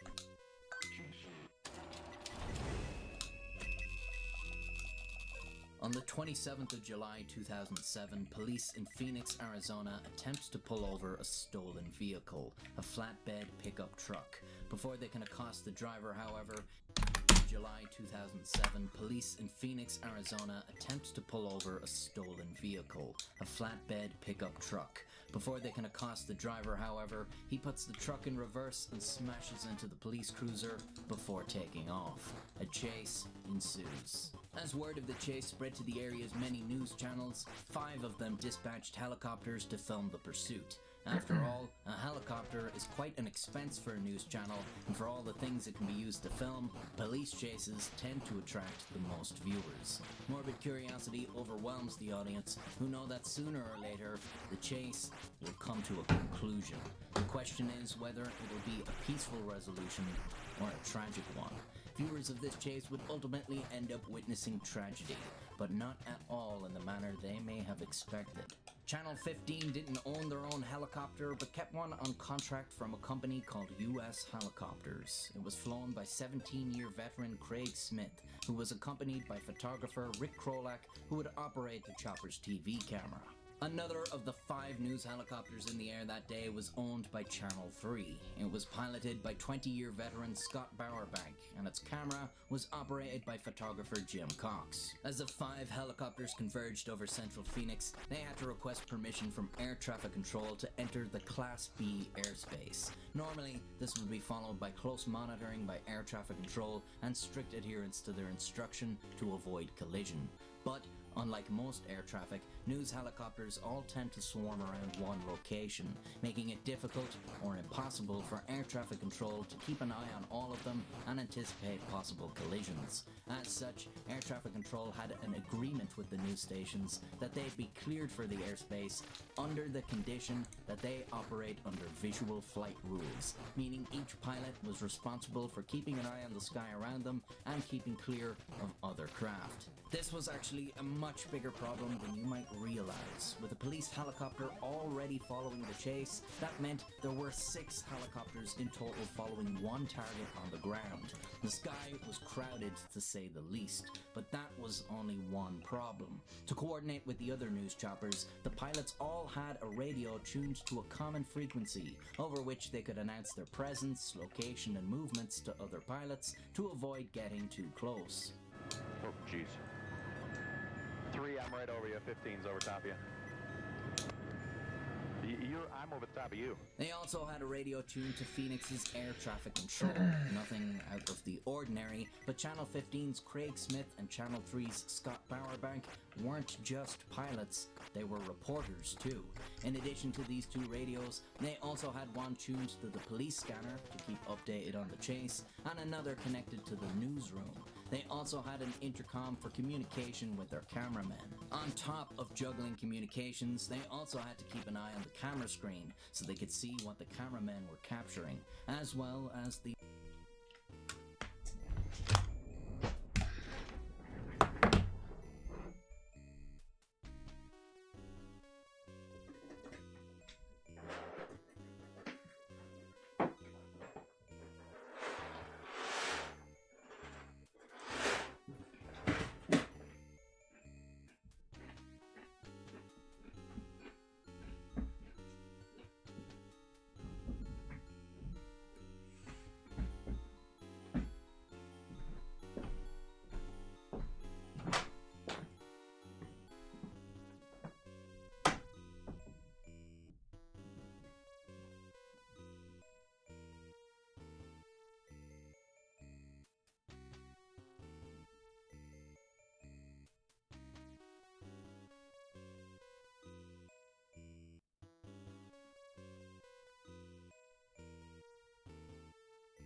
Get back to watching this badass video. Live feed from the newsroom. This already seems like a lot for a pilot to keep track of while maintaining visuals on multiple nearby helicopters, but as reporters, Craig Smith and Scott Barrowbank also had to provide running commentary, meaning they had to closely pay attention to what was going on the ground, especially when the suspect left his vehicle to commandeer another one. Hi, Scott Barrowbank up at News Chopper 3. We're following a police chase that's been going on for about the last 30 minutes here. It's this white truck, flatbed truck you see here with the tank. There's about 24 police cars from the Phoenix Police Department along with the Phoenix Firebird police helicopter following this guy. It's unknown at this point what he's wanted for. It all started about 30 minutes ago at 7th Street and McDowell. He did try to ram a police car, and we understand, well, he's pulled over right now. He's about to get out, and looks like he's starting to run. Got several units of the Phoenix Police on his tail right here. And Jim stays with it. Looks like he's going to try to take another vehicle here. We'll see if they'll block him in there. Looks like they've got him blocked in there, but he did get... Jesus. Scott Barrowbank. 7th. It's been going on from about the last one. Hi, Scott Barrowbank up. Craig Smith and Scott Barrowbank also had to provide running commentary, meaning they had to commit with their cameraman. On top, one pilots, they were reporters. It's air traffic control, nothing out of the ordinary, but Channel 15's Craig Smith and Channel 3's Scott Barrowbank weren't just pilots, they were their presence, location, and movements to other pilots to avoid getting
外の誰にもお前たちを傷つけてほしくないんだよ。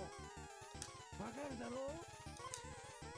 ところで今日は俺の新しい城のお披露目にお前たちを招待しに来たのさ。堺の北西の岬だ。必ず来てくれよ。それまでこいつは預からせてもらう。いつまでも待ってるよ。愛してるよ。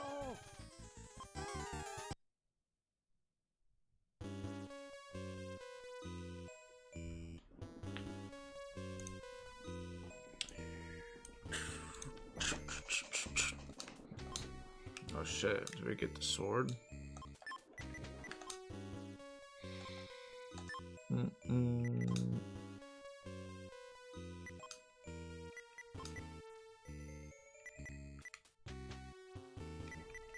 Can you use that?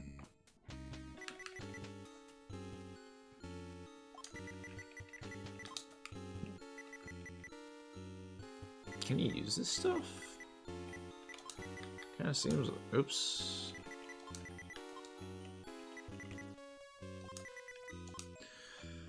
Seems like this is all stuff you can wear that's like really good.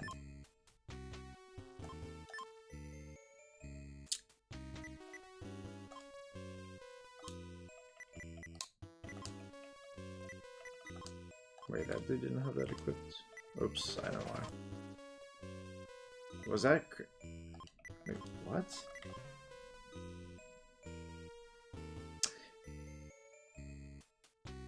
Really? It goes away if you sleep at the end. Are these all the same item? Really? Oops.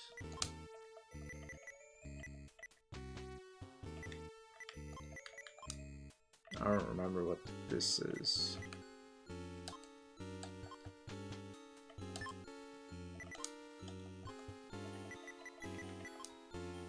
What the heck?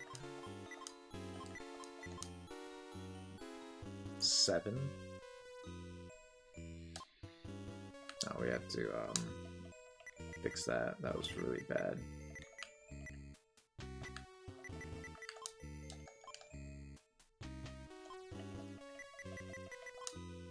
Wait.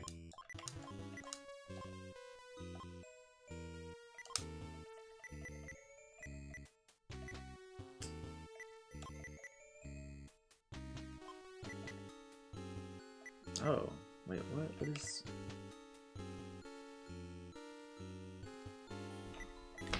Oh, that's... I can't wear it because it's cursed, I guess. Yeah.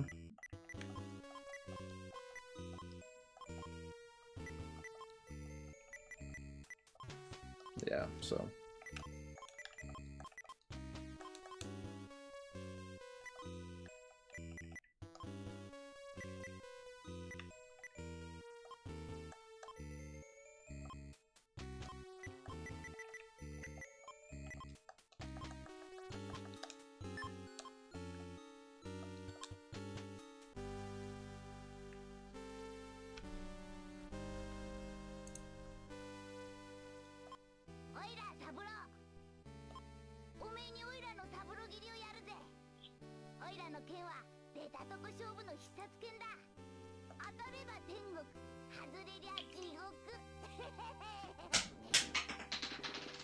Shit.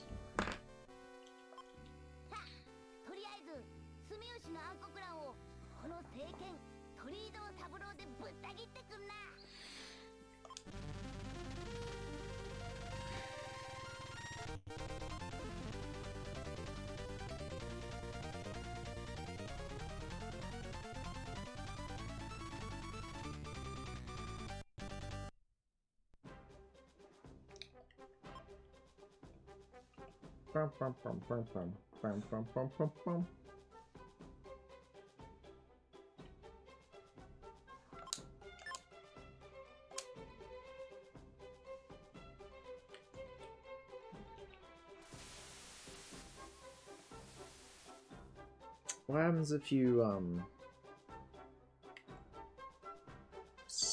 What happens to the cursed item if you sleep at an inn? What happens to it? It just disappears?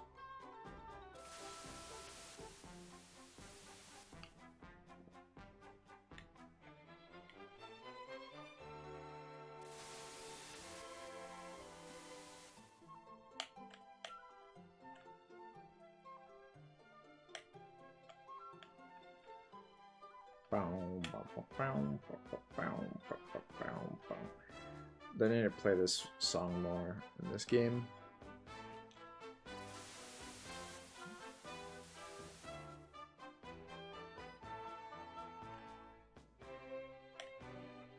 I think that's, I was not even expecting to play much of this game, but then I heard this song and I was like, oh, just gonna have to finish it just for the song. It's pretty much what happened, even though this is apparently the best-selling PC Engine game, so I should finish it.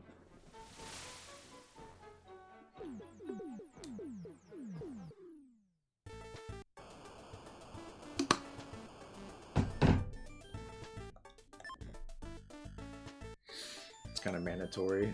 If we're being holy shit, I have a lot of money. We're being honest, it's pretty mandatory that you do that. If you just, like, even, you don't have to play every RPG, but you have to play the RPG of a console if you're gonna even play the console, pretty much.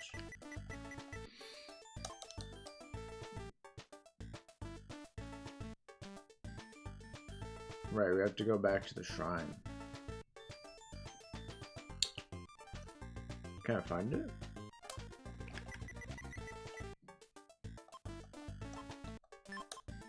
Oh wait, I need to go to the surface first. What am I doing? I'm underwater right now. Oh, I could die on purpose and that would benefit me.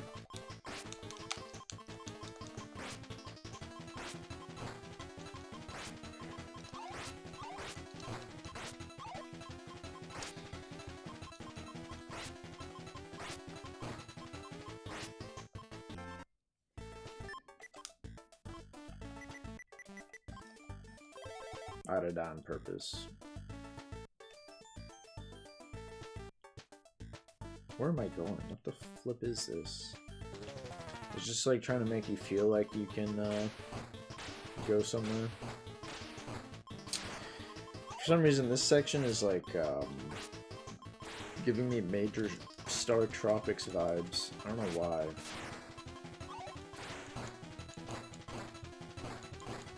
I don't know why that is.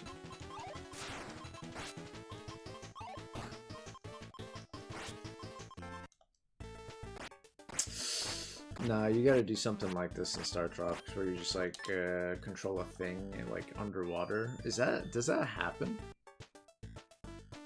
Does that happen? I'm pretty sure it actually does happen. I just don't know how to surface right now. Oh wait, am I stupid? I forgot. Do you have to do this? No, the other one. Ah, shit, you have to do that. You can't just, like, press A. Shit, man, dude, I didn't know that. Forgot. I'm in the middle of nowhere.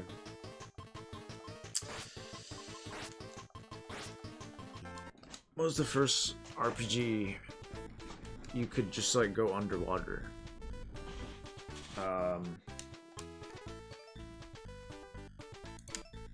First RPG underwater. Lagoon? 1990? What is James Pond Underwater Agent? Wait. Why did Google bring that up? What the fuck? I said RPG.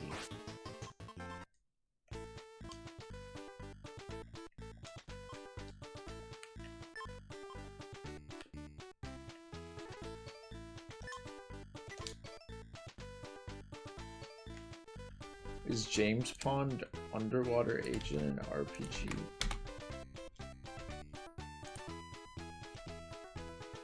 Oh shit, it's not. I thought maybe it was an RPG spin-off. But it's just the original game.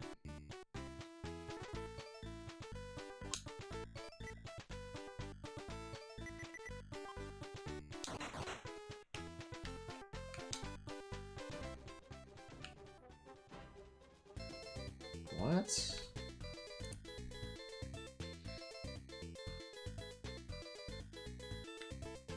Now it's talking about a 2023 video game, Dave the Diver. It's not an RPG, and it's not the first. It's a game from 2023. Am I where I need to be?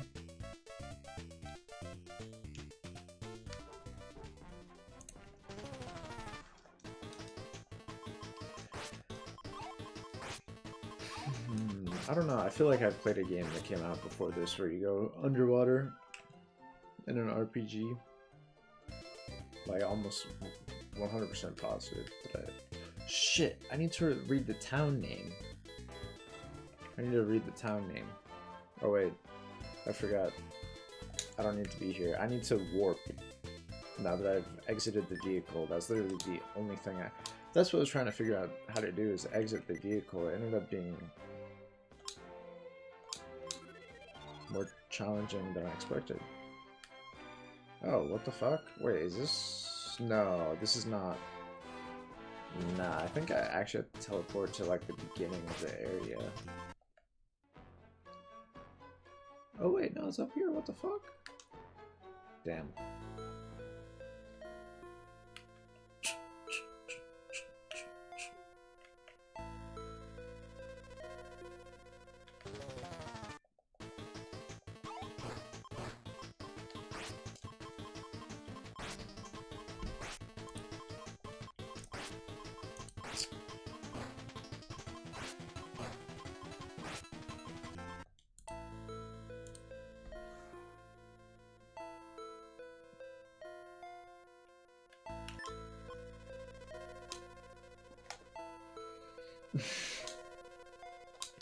Just saw something funny. Wasn't this game though.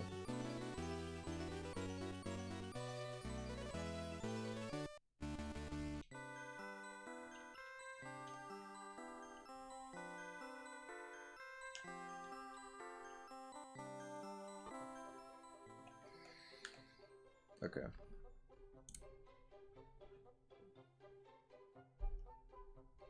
What,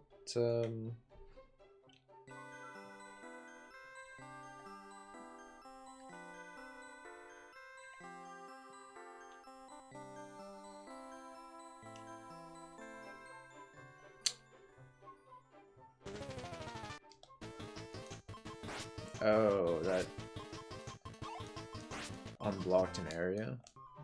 Forgot about that.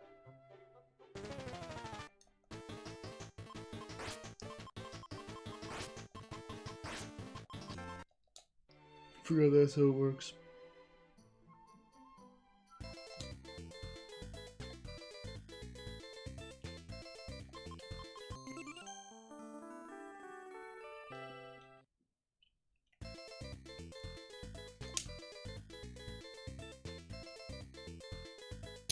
Kobe Village? Which one is that? This one happened to be it.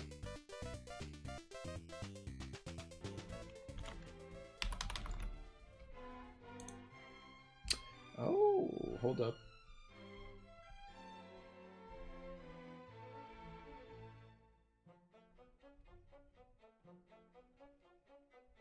Okay. Oh, it's close. Actually, I can just teleport, can't I? Am I out?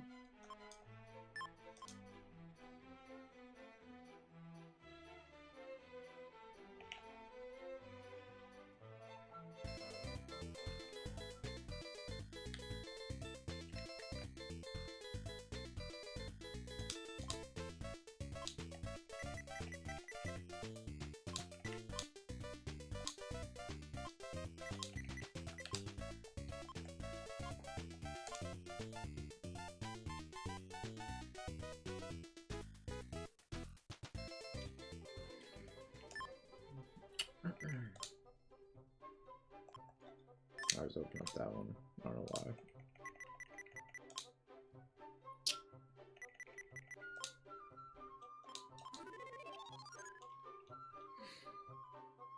Wait.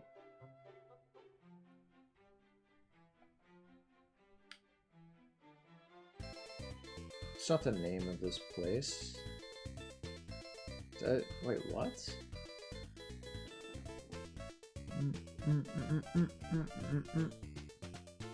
Nah, I got this completely mixed up. That's pretty embarrassing.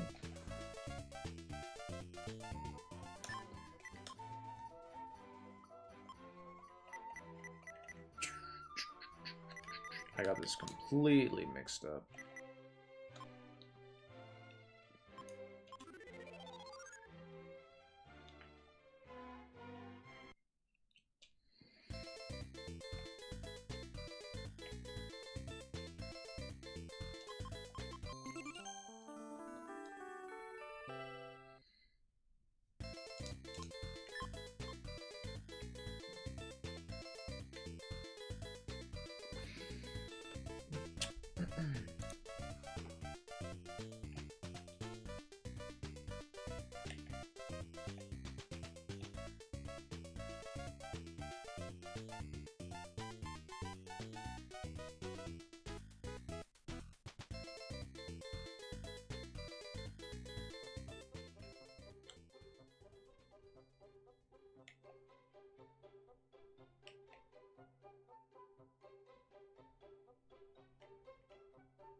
Couldn't find the place.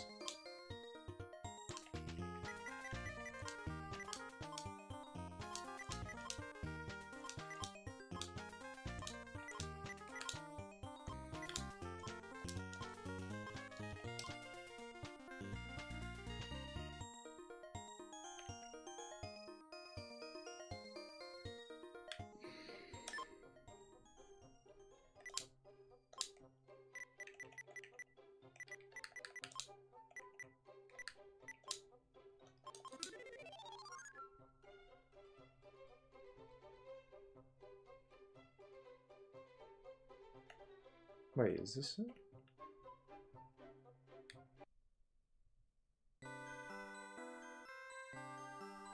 No.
Alright.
Did I miss something?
What did I miss?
Oh yeah, so it just gets destroyed if you do that. If you sleep.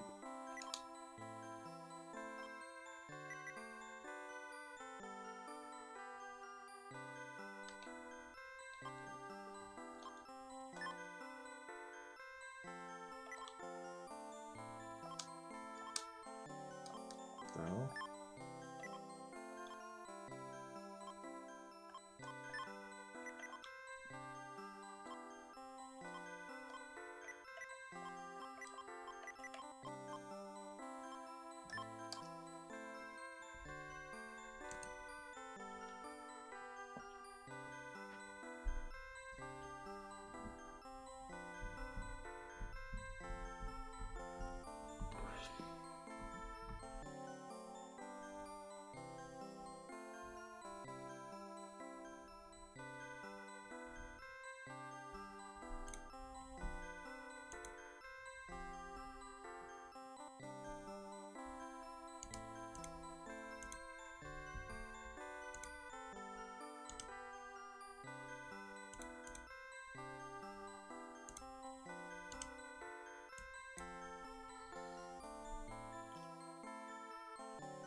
Oh, wait a minute. What did I miss?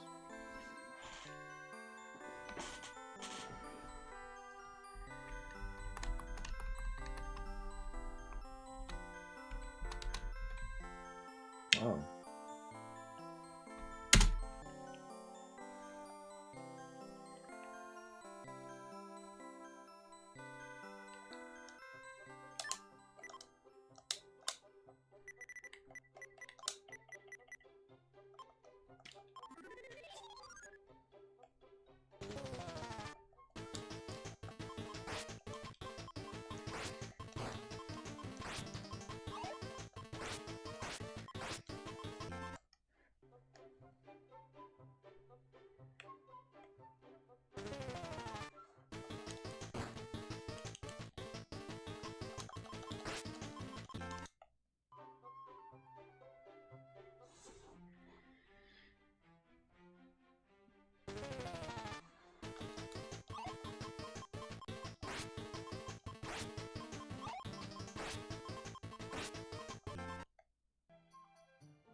Manji Maru.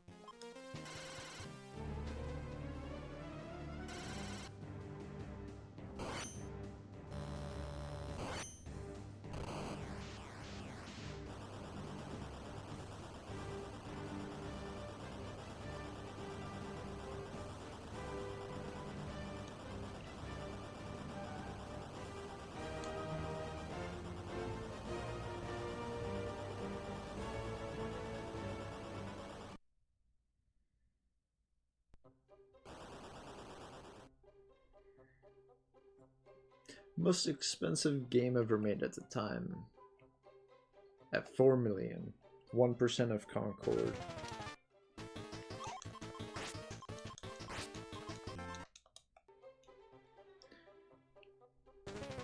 Just 1% of Concord's budget. Most expensive game of 1992. Or ever at that point.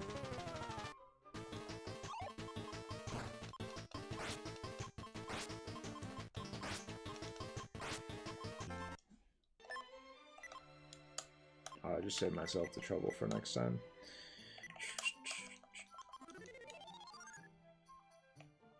No, let's walk to the place.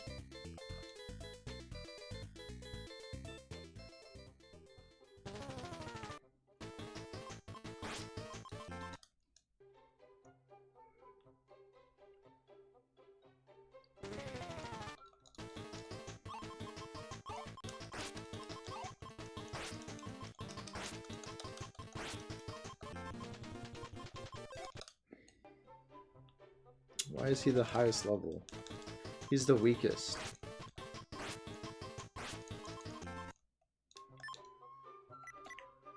I'll determine this once and for all.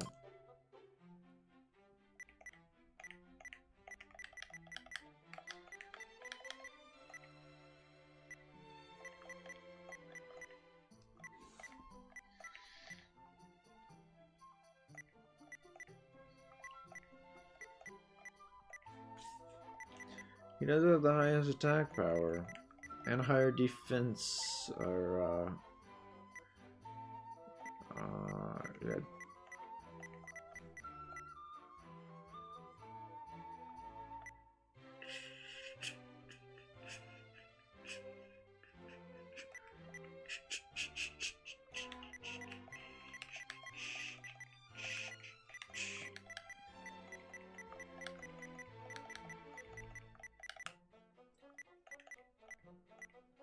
Manji Maru mid?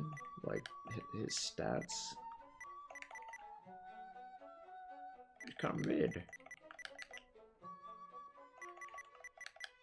He's like the worst party member, but he's the main character. How can that be?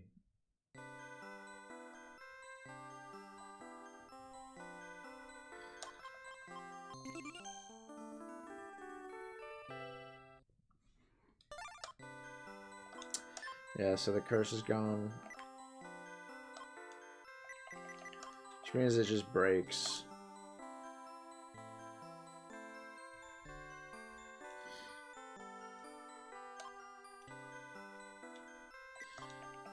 I don't know.